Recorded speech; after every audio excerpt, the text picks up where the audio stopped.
Activate MS office permanently. First ಹೋಗಿ ಕ್ರೋಮಲ್ಲಿ ಹೋಗಿ office deployment ಟೂಲನ್ನು download ಮಾಡ್ಕೋಬೇಕು. ಡೌನ್ಲೋಡ್ ಅದಾದಮೇಲೆ ಇದನ್ನು ಡೆಸ್ಕ್ಟಾಪ್ ಮೇಲೆ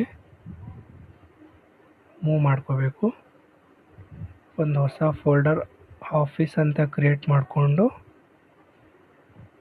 ಅದರೊಳಗಡೆ ಮೂವ್ ಮಾಡಬೇಕು. ಇದನ್ನು ಓಪನ್ ಮಾಡಬೇಕು. ರನ್ ಆ್ಯಸ್ ಅಡ್ಮಿನಿಸ್ಟ್ರೇಟರ್ ಆಗಿ ಓಪನ್ ಮಾಡಿ ಎಸ್ ಅಂತ ಕೊಟ್ಟು ನಾವು ಕ್ರಿಯೇಟ್ ಮಾಡಿರೋ ಫೋಲ್ಡರ್ಗೆ ಇದನ್ನು ಎಕ್ಸ್ಟ್ರಾಕ್ಟ್ ಮಾಡಬೇಕು. ಓಕೆ, ಎಕ್ಸ್ಟ್ರಾಕ್ಟ್ ಆಗುತ್ತೆ. ಆಮೇಲೆ ಇಮೇಲ್ ಆಫೀಸ್ ಇಲ್ಲಿ CMD ಅಂತ ಟೈಪ್ ಮಾಡಬೇಕು. ಸೊ ಕಮಾಂಡ್ ಓಪನ್ ಆಗುತ್ತೆ. ಇದರಲ್ಲಿ ನಾ ಹೀಗೆ ಟೈಪ್ ಮಾಡ್ತೀನಲ್ಲ ಆ ಥರ ಕಮಾಂಡನ್ನು ಟೈಪ್ ಮಾಡಬೇಕು. setup.exe ಸ್ಪೇಸ್ / ಆಮೇಲೆ ಕಾನ್ಫಿಗರ್ ಸ್ಪೇಸ್ ಇದು ಕಾನ್ಫಿಗರೇಷನ್ ಫೈಲ್ ಐತಲ್ಲ ಅದನ್ನು ಡ್ರ್ಯಾಗ್ ಆ್ಯಂಡ್ ಪೇಸ್ಟ್ ಮಾಡಬೇಕಲ್ಲಿ. ಆಮೇಲೆ ಎಂಟ್ರ್ ಕೊಡಬೇಕು. ಸೊ ಆವಾಗ MS ಆಫೀಸ್ ಆಟೋಮೆಟಿಕಲಿ ಡೌನ್ಲೋಡ್ ಆಗುತ್ತೆ. ಸೊ ಸ್ವಲ್ಪ ಹೊತ್ತು ವೇಟ್ ಮಾಡಬೇಕು. ಸೊ ಇಲ್ಲಿ ನಾನು ಡೌನ್ಲೋಡ್ ಮಾಡಿದ್ದೀನಿ. ಸೊ ಈ ಥರ ತೋರಿಸುತ್ತೆ. ನೆಕ್ಸ್ಟ್ ಡೌನ್ಲೋಡ್ ಆದಮೇಲೆ ಸೊ ಅಕೌಂಟಲ್ಲಿ ಹೋಗಿ ನೋಡ್ಕೋಬೇಕು. ಸೊ ಹಿಯರ್ ಆ್ಯಕ್ಟಿವೇಷನ್ ರಿಕ್ವೈರ್ಡ್ ಅಂತ ತೋರಿಸ್ತಿದೆ.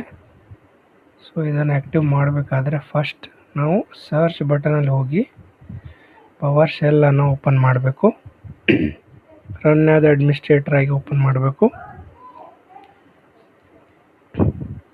ಇಲ್ಲಿ ನಾನು ಡಿಸ್ಕ್ರಿಪ್ಷನಲ್ಲಿ ಕೊಟ್ಟಿರೋ ಈ ಕಮಾಂಡನ್ನು ಅಲ್ಲಿ ಪೇಸ್ಟ್ ಮಾಡಬೇಕು, ಎಂಟರ್ ಮಾಡಬೇಕು. ಸೊ ಇಲ್ಲಿ ಆ್ಯಕ್ಟಿವೇಷನ್ ಸ್ಕ್ರಿಪ್ಟ್ ಒಂದು ಓಪನ್ ಆಗುತ್ತೆ.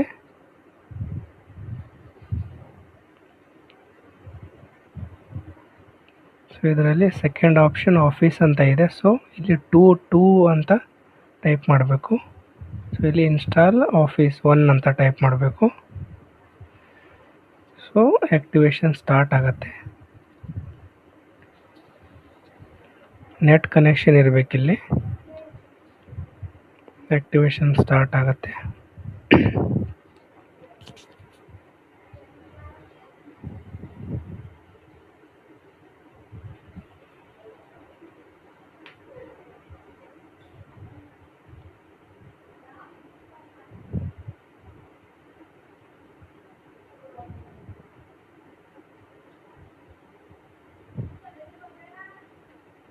ಸೊ ಆ್ಯಕ್ಟಿವೇಷನ್ ಆಯಿತು. ಇವಾಗ ರೀಸ್ಟಾರ್ಟ್ ಮಾಡಬೇಕು.